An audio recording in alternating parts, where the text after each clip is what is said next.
चंद्रकांत और आप देख रहे हैं elite academy YouTube channel for trigonometry. और ये हमारा लेक्चर नंबर 6 है ट्रिग्नोमेट्री का, जो which is useful for DWD 11th standard. ठीक है, अगर आप चैनल पर आप नए हो तो सब्सक्राइब करना मत भूलो, सबसे पहले सब्सक्राइब का बटन दबाओ। ठीक है, तो हमने इसके पहले हमारे इस पर्टिकुलर टॉपिक में 6 न्यूमेरिकल्स हो गए थे। हम टाइप नंबर 1 के प्रॉब्लम ले रहे हैं, टाइप नंबर 2, टाइप नंबर 3, ऐसे हम टाइप वाइज आगे बढ़ेंगे। तो हमने 6 प्रॉब्लम लिया था, ये problem number 7, problem number 8, problem number 9 और प्रॉब्लम नंबर 10, इसको अभी हम कंप्लीट कर रहे थे। ठीक है, तो मैं आपके सामने लिख रहा हूँ, मेरे पास यहाँ पे कुछ भी नहीं है। ओके, आपके सामने मैं यहाँ पे सॉल्व कर रहा हूँ। तो सबसे पहला जो क्वेश्चन है, सबसे पहला क्वेश्चन क्या है आपका, radius of circle whose arc, radius of circle whose arc of length. तो आर्क का लेंथ दिया हुआ है that is 15 centimetre and next angle theta दिया हुआ है दैट इज 3/4 रेडियन। और आपको क्या फाइंड आउट करना है, रेडियस फाइंड आउट करना है। ठीक है, तो थोड़ा सा आपको एक्सप्लेन कर देता हूँ। इट इज लाइक दिस, ये आपका हो गया रेडियस, ये एंगल थीटा और ये है आपका लेंथ। ठीक है, बराबर। तो हमें सबसे पहले क्या करना पड़ेगा, फर्स्ट ऑफ ऑल हमें एंगल का फॉर्मूला पता होना चाहिए। ये जहाँ मैं स्टार मार्क कर रहा हूँ ना, ये आपको रिमेंबर करना है। एंगल का फॉर्मूला पता होना चाहिए, that is equals to angle equals to arc length. ठीक है, arc length divided by radius, arc length divide by radius. याद नहीं होगा फिर समझ में आता है कि आर्क लेंथ ये और ये इन दोनों का डिवाइड किया तो ये मिल जाता है। ओके, ठीक है। So now this is equal to, बस आगे आंसर आपका। चलो, आर्क लेंथ कितना है, that is 15 centimetre, radius radius find out करना है हमें। तो ये radius arc is equal to हो जाएगा आर्क अपॉन एंगल, बराबर। और एंगल रेडियन में ही होने चाहिए, अगर ये एंगल डिग्री में है तो उसको रेडियन में कन्वर्ट करो, उसके बाद ही कैलकुलेशन करो। ठीक है, आर्क लेंथ कितना है आपका 15 सेंटीमीटर और एंगल है आपका 3/4, 3 5 15, ये 4 ऊपर जाएगा, so you will have 20। Okay, ये 20 सेंटीमीटर ये हो गया आपका रेडियस। ठीक है, 20 सेंटीमीटर ये हो गया आपका रेडियस। आप एक बार इसको देख लो।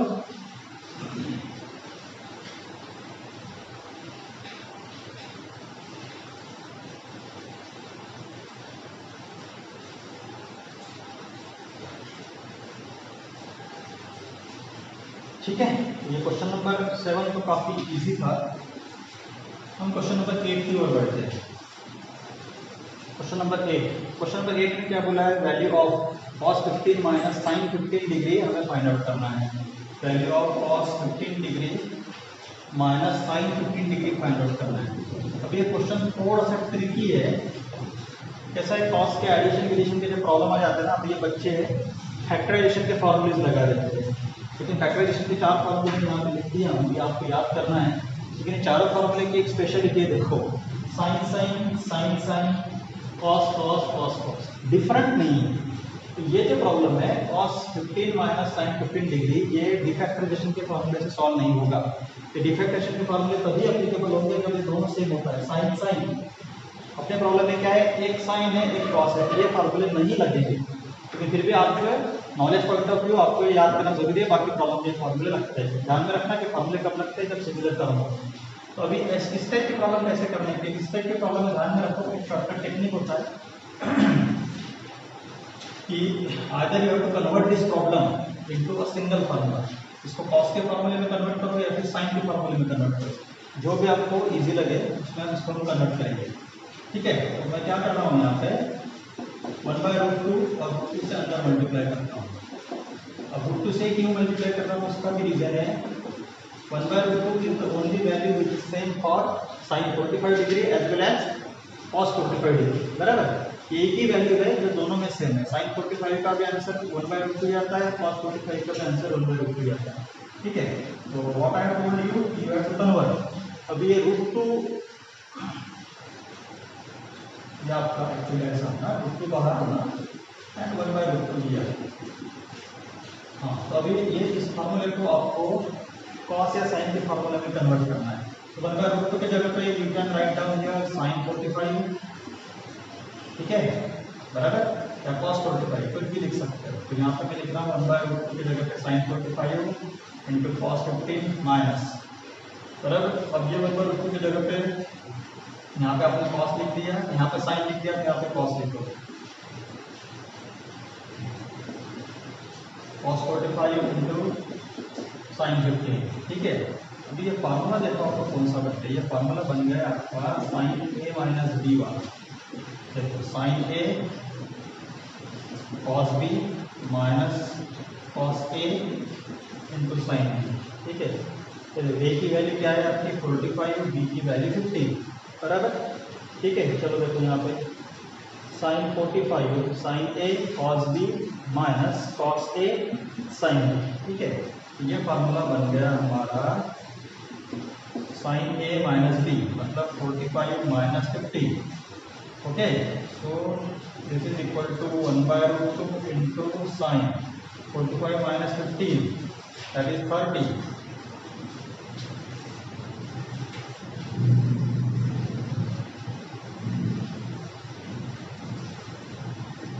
ठीक है।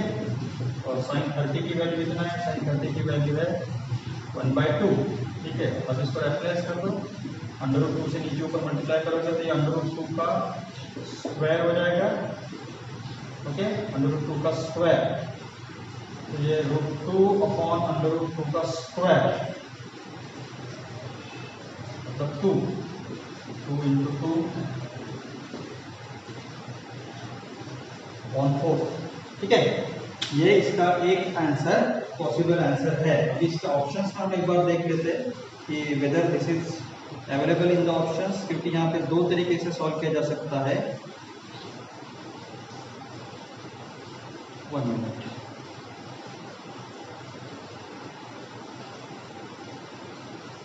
हाँ, अब ये एक्चुअली इसका ऑप्शन में नहीं है, ये भी करेक्ट आंसर है लेकिन ये इसके ऑप्शन में नहीं है, बराबर। तो हमें क्या करना पड़ेगा, अब इसका ऑप्शन में नहीं है तो मैंने अभी पहले ही आपको बताया कि ये क्वेश्चन दो तरीके से सॉल्व हो सकता है। जैसे आपने ये पर्टिकुलर क्वेश्चन को 1/√2 की जगह पे साइन 45 लिखा, दैट इज आल्सो करेक्ट, और 1/√2 की जगह पे कॉस 45 रखा, दैट इज आल्सो करेक्ट। ये फार्मूला भी करेक्ट है आपका, sign A cos B minus cos A sine B, ये फार्मूला भी करेक्ट है, ठीक है। उसके हिसाब से आपका करेक्ट आंसर आया होगा। अभी ये आंसर अगर उसमें अवेलेबल नहीं है तो इसको दूसरे तरीके से सॉल्व कर सकते हैं, convert this problem into cos. तो कॉस के एक्सपेंशन फार्मूले में क्या होता है, यहाँ पे एक्सपेंशन फार्मूले में you have to write down here cos one, actually you have to write down here cos, ठीक है। कॉस 45 1/√2 की जगह पे कॉस 45 और यहाँ पे 1/√2 की जगह पे साइन 45 होना पड़ेगा, ठीक है।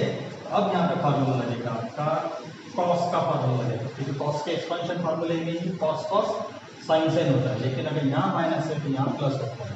ये फार्मूला आपका बदल गया, it is equal to now cos a into cos B minus sine a into sine b, ठीक है। चलो इसको अभी हम सॉल्व करते हैं। अभी हमारा दिस इज इक्वल टू 1/√2, ये फार्मूला बन गया आपका cos A cos B minus sine A sine B, ये फार्मूला बन गया आपका cos A plus B, A की वैल्यू 45 प्लस बी की value 15, so this is equal to 1/√2 45 प्लस 15 दैट इज 60 डिग्री, बराबर। हाँ, so this is equal to 1/√2 cos 60 की value that is equal to 1/2। I think ये हमारा गलत, सॉरी या करेक्ट, पहले भी कैसे हमारा आंसर करेक्ट ही था। एक्चुअली यहाँ पे हमने 1/√2 लिखा हुआ था, तो मैं लाइव स्लिप कर रहा हूँ आपको कि what kind of mistakes can be there, तो यहाँ पर √2 ही आएगा। तो पहले मेथड से भी हमारा करेक्ट आंसर आता है और इस मेथड से एक बार देख लो, इससे भी वही आंसर आएगा। We have outside the bracket there is √2, okay. So √2 into cos 60 equals to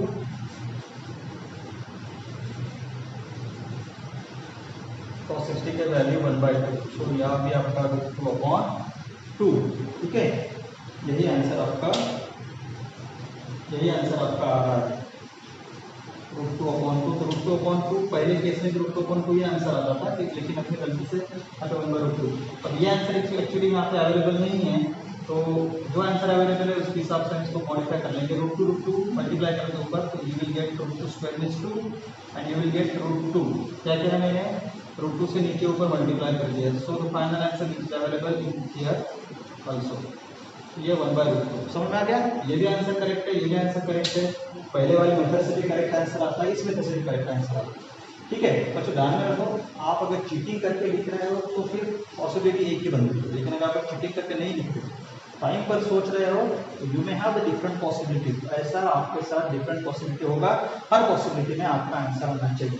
okay, and what kind of mistake that we can perform also, that even this is one kind of demonstration that you have. Okay, this is question number 8. Now, एक बार देख लो. Now we will move on to question number 9. This seems to be very difficult, but let's focus and think. मैं आपको एक चीज यहाँ पे बता देना चाहता हूँ कि हम जो भी यहाँ पे लेते हैं, ultimately a live one, ultimately live one.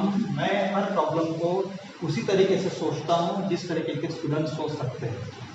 I never go to the material which is available और कुछ हाई मेथड्स लगा के एक पर्टिकुलर समय के लिए आ सकता है, वही सेम प्रॉब्लम अगर रिपीट होता है तो ठीक है, otherwise it's very difficult to remember a separate method for the separate problems.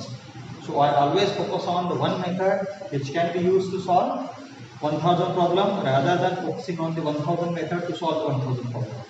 आप ध्यान में रखो, सिंपल टेक्निक है, लॉजिक डेवलप करो, कितना भी प्रॉब्लम टफ हो तो आ जाएगा। Okay guys, so now the question number 9। Question number 9 is Karnataka state 2006। क्या दिया हुआ प्रॉब्लम में, सेक की वैल्यू दी हुई है, tan की वैल्यू दी हुई है। Okay, so sec theta is equal to m, sec पर से वैल्यू निकालो, सेक का रेसिप्रोकल दैट इज सेक का रेसिप्रोकल cos, तो cos theta value is equal to 1/n।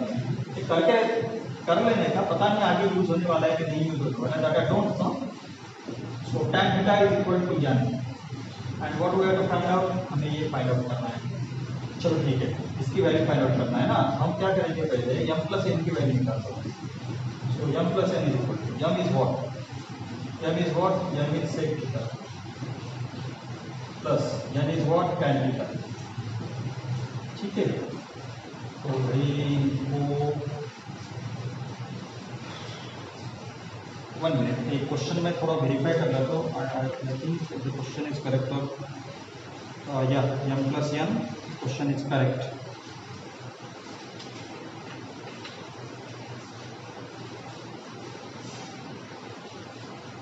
Yeah, the question is correct. Okay.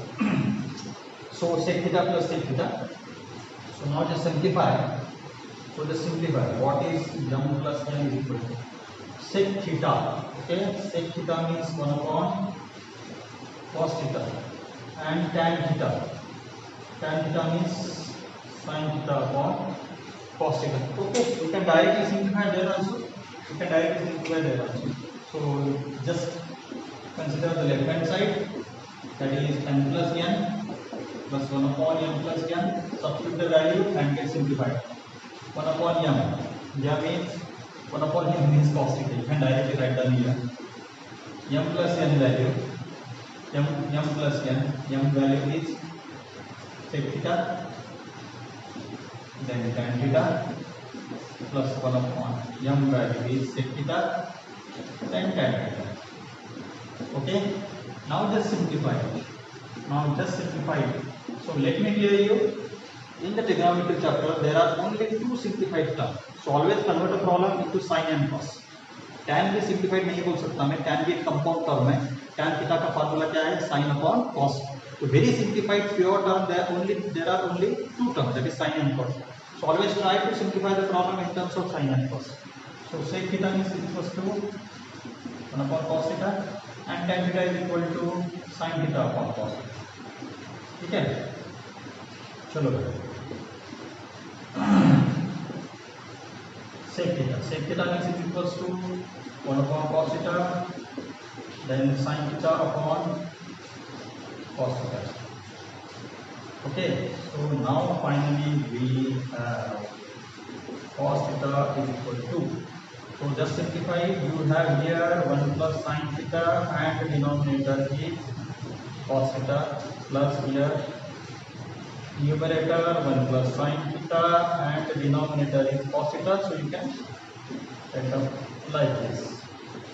ठीक है, cos theta को ऊपर करते हैं. अभी क्या बस सिंप्लीफाई करो, तो cos theta is equal to cross multiply 1 plus sin theta 1 plus sin theta 1 plus sin theta square.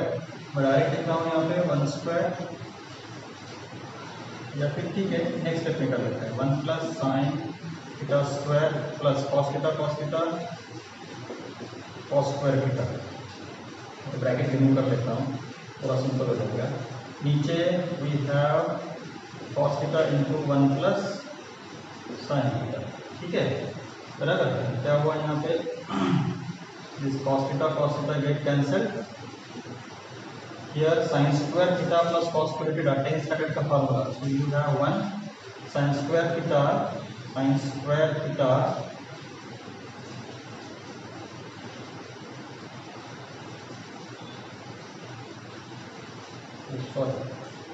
sorry you want to simplify करना है. We have to simplify it. ठीक है बच्चों, यहाँ तक आपको समझ में आ गया. अभी हम इसी क्वेश्चन को कंटिन्यू करते हैं. तो अभी last step cos theta cancel हो गया. ठीक है, इसको अभी हम एक्सपांड करते हैं. एक्सपांड करने के बाद क्या मिलेगा हमें, a प्लस b का फॉर्मूला है a square plus twice ab plus b square. Okay, plus cos square theta. Denominator में क्या बचा, डिनोमिनेटर में बचा 1 प्लस sin थीटा. ठीक है, so this is equal to, ये हमारे tan स्क्वायर का फॉर्मूला है sin square theta plus cos square theta is equal to 1. So we have 1 plus 2 sin theta. Instead of sin square theta plus cos square theta, now we can write down 1 here. This is the important identity formula of your 10th standard. We all know that sin square theta plus cos square theta is equal to 1. Abhi 1 plus 1 2 and this 2, you can take 2 common here. So the term remaining will be 1 plus sin theta upon 1 plus sin theta. So 1 plus sin theta 1 plus sin theta cancel हो जाएगा and you will get 2. तो हमारा final answer 2 हो गया. और एक चीज फिर से ध्यान लो, ये क्वेश्चन को दूसरे तरीके से किया जा सकता है, लेकिन वो स्पेशल मेथड है और वो फिर आपको याद करना पड़ेगा. और एक सिंपल टेक्निक है, ये ज़्यादा आपको 1.5 मिनट या भी अगर ज़्यादा प्रैक्टिस अगर आपके लिए प्रॉब्लम की तो 1 मिनट के अंदर आप क्वेश्चन अटेम्प्ट कर सकते हो. ठीक है, अभी हमारा लास्ट क्वेश्चन हम देखेंगे, क्वेश्चन नंबर 10. लास्ट क्वेश्चन अभी हम देखेंगे, question number 10. So I just erase all these things. हमारे चैनल की स्पेशलिटी है कि हम उसी चीज़ों पर फोकस करते हैं which are very simple to understand. Okay, थोड़ा सा समय ज़्यादा लग सकता है लेकिन still they are simple and simple is always beautiful. उसमें आपके दिमाग पर ज़्यादा टेंशन नहीं होता है और आप अच्छी तरीके से क्वेश्चन सॉल्व कर सकते हो. और वक्त पे बहुत सारी चीजें याद रहना मुश्किल है. So just focus on the question number 10. The range of, range मतलब आउटपुट, इस फंक्शन का रेंज मतलब मिनिमम आउटपुट और मैक्सिमम आउटपुट. मतलब आपको ये पूछा गया है कि इस फंक्शन की मिनिमम वैल्यू क्या है और इस फंक्शन की मैक्सिमम वैल्यू क्या है. इसे बोला जाता है रेंज. जैसे फॉर एग्जांपल -1 to 1 ये मिनिमम वैल्यू होगी और मैक्सिमम वैल्यू होगी. ये हमें इस तरीके का क्वेश्चन है, ये थोड़ा सा ट्रिकी है, कर लेते हैं, नो इशू. तो भाई आपको समझ में आ रहा होगा यहाँ पे कि f(x) इक्वल टू सेक. ठीक है, बराबर. इसको हम थोड़ा सा पहले सिंप्लीफाई करेंगे. f(x) इक्वल टू सेक. सेक मतलब क्या है आपका, सेक मतलब 1 अपॉन कॉस. ये होगा आपका 1 अपॉन एंगल की वैल्यू है यहाँ पे 5/4 cos स्क्वायर x. ठीक है, बराबर. So this is equal to, अभी आपको पता चल रहा है कि f(x) की वैल्यू ये ब्रैकेट पर डिपेंड है, cos स्क्वायर x. तो सबसे पहले हमें ये देखना पड़ेगा कि cos स्क्वायर x की मिनिमम वैल्यू क्या है और cos स्क्वायर x की मैक्सिमम वैल्यू क्या है. तो cos x की मिनिमम वैल्यू क्या है, cos x की मिनिमम वैल्यू होती है -1 और मैक्सिमम वैल्यू होती है +1. लेकिन हमें तो स्क्वायर चाहिए ना, तो ऑन स्क्वायरिंग करो. स्क्वायरिंग करने के बाद -1 का स्क्वायर +1 हो गया. ठीक है, बराबर 1 का स्क्वायर भी 1 हो गया। तो यहाँ से आप क्या पता चला, यहाँ से सिर्फ आपको इतना पता चला cos square x less than और इक्वल टू 1, मतलब cos स्क्वायर x की मैक्सिमम वैल्यू 1 है। तो मिनिमम वैल्यू क्या होगी, मिनिमम वैल्यू आपकी 0। cos 90 की वैल्यू कितना है 0, ठीक है। तो मिनिमम वैल्यू जो है 0, मैक्सिमम वैल्यू 1, ठीक है। तो आपका जो फंक्शन है उस फंक्शन की मिनिमम वैल्यू देखेंगे आप पहले। मिनिमम वैल्यू क्या होगी, मिनिमम वैल्यू होगी आपकी 1/cos π/4 cos स्क्वायर x की minimum value, cos square x की मिनिमम वैल्यू है आपकी 0, बराबर। तो ये हो गया आपका 1/π/4 × 0 मतलब 0, cos 0 की वैल्यू कितनी है आपकी, cos 0 की वैल्यू 1। तो हमारे फंक्शन की मिनिमम वैल्यू हो गई 1। अब हम देखेंगे maximum value, f of x is equal to maximum value of this function. Maximum value कितनी है cos स्क्वायर x की 1, तो इसकी जगह पे 1 आएगा। So it will get here 1/cos π/4 cos square x की मैक्सिमम वैल्यू 1, ठीक है। π/4 × 1 means 1, pi means 180, 180 divided by 4 means 45। तो ये हो गया 1/cos 45, 1/cos 45 की वैल्यू 1/√2, ठीक है। तो ये √2 ऊपर जाएगा। तो सीधा सीधा ये क्वेश्चन हमारा यहाँ पे एंड हो गया। मिनिमम वैल्यू 1 और मैक्सिमम वैल्यू √2। तो ये हमारा इसका रेंज है 1 to √2, ठीक है। 1 to √2 इसका रेंज है। अभी हम छोटा सा ब्रेक लेते हैं, ब्रेक के बाद फिर इसी को हम कंटिन्यू करेंगे, ठीक है। अब तो थोड़ा आप देखेंगे, ठीक है बच्चों। अभी हम एक नया टॉपिक चालू करने वाले हैं, दैट इज ट्रिग्नोमेट्री इक्वेशन, ठीक है, बराबर। अभी हमने टाइप नंबर 1 के प्रॉब्लम हमारे फिनिश हुए थे। अभी टाइप नंबर के 2 यहाँ से आपका शुरू होता है।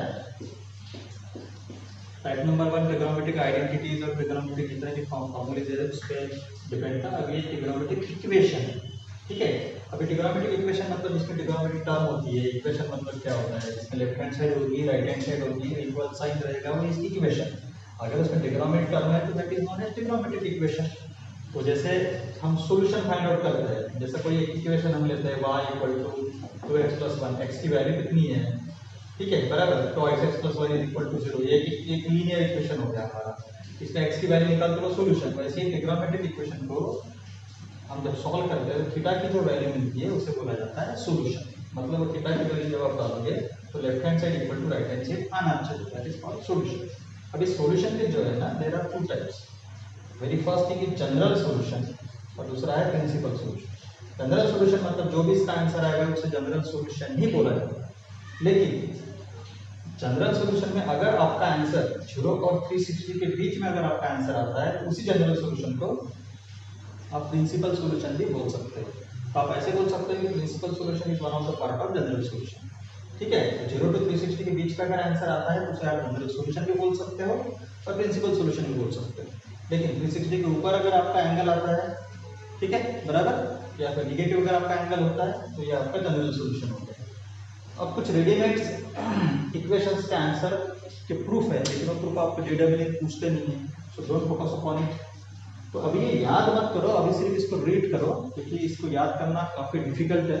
तो मैं इसको 3 पार्ट में इसको मैंने डिवाइड कर दिया। जैसे 0 0 के 3 फॉर्मूले मैंने आपको लिख दिया हूँ यहाँ पर। साइन थीटा इक्वल टू अगर 0 रहा आपका जनरल सॉल्यूशन आएगा, ये सब जनरल सॉल्यूशन के, तो आपका जनरल सॉल्यूशन आएगा theta equal to n। cos theta equal to 0 रहा तो आपका जनरल सॉल्यूशन आएगा theta equal to 2n + 1 × π/2। tan 0 रहा तो आपका जनरल सॉल्यूशन n था। अगर 1 रहा तो ये 3 सॉल्यूशंस आपके मिलते हैं। 1 रहा तो 2 सॉल्यूशंस के फॉर्मूले आपको याद रखना है, tan रखने की जरूरत नहीं है। तो ऐसे अगर sin थीटा इक्वल टू -1 रहा, cos थीटा इक्वल टू -1 रहा, तो ये आपके 2 जनरल सॉल्यूशंस बन जाते हैं।